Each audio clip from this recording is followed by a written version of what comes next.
morning, Red Hook, and welcome back to the Quarantine Cooking Show. I'm Lila, and today we're actually going to be baking one of my favorite cookie recipes. We're going to be trying my favorite Gingersnap recipe. I love this recipe because the cookies are easy to make and you can freeze them for up to 2 weeks.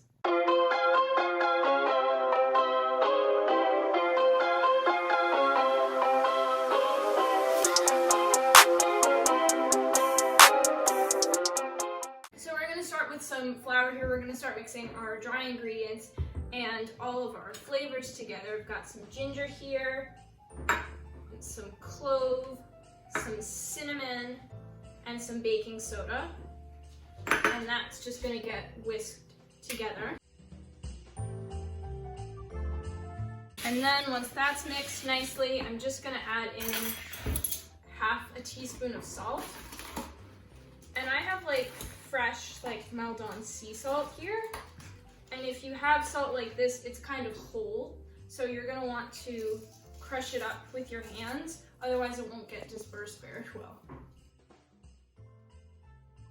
And I'm just going to mix that the rest of the way in. Alright, and now I'm going to move to my wet ingredients. You can just set your dry ingredients aside for a second. I'm going to start by beating my sugar and my butter together for about 5 minutes.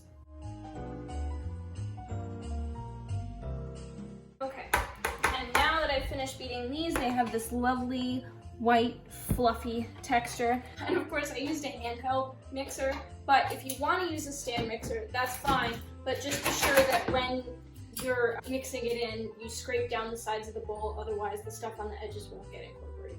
Now I'm going to add about half of my dry mixture and just mix that in until it's combined. Now I'm going to add about a 1/4 cup of molasses, and I'm going to mix this in, and then I will add the other half of my dry ingredients.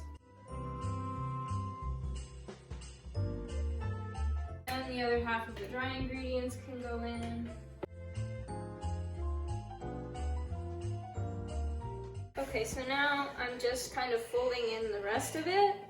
I took my mixer off and just to get it all kind of together here with my spatula. Okay, so now I'm just gonna scoop a little bit of the dough. I have one of these nice ice cream scoopers, but if you don't have one of these, you can just use a teaspoon.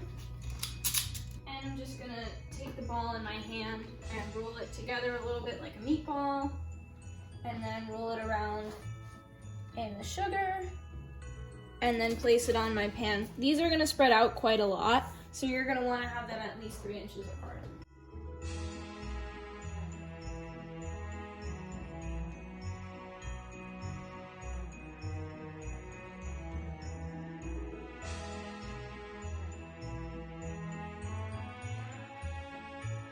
So now these are ready to go in. I'm going to put them in at 350 degrees for about 15 to 20 minutes, and you want them to be cracked on the top, nice and dark, and they will be crispy when you break them. Alright, these are just about done. It's been a little over 15 minutes. You can see that they are nice and brown and cracked beautifully on the top, and you're going to want to let them rest for a little bit on the trays just so that they're nice and solid when you go to them. Okay, so I'm just gonna scoop them up and lay them on my cooling rack. And you're gonna want to let them cool for a few minutes before you eat them, because then they will have a chance to get nice and crispy, and you'll have that lovely ginger snap texture. And you want to use a metal spatula when you transfer these, because it can get underneath the cookie really well. Okay, and now we're gonna have a little taste. You can see it has a pretty good snap. I'm gonna give Rory a little taste too.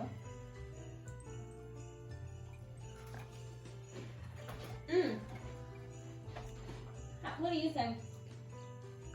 I think she likes it. Happy holidays, Red Hook.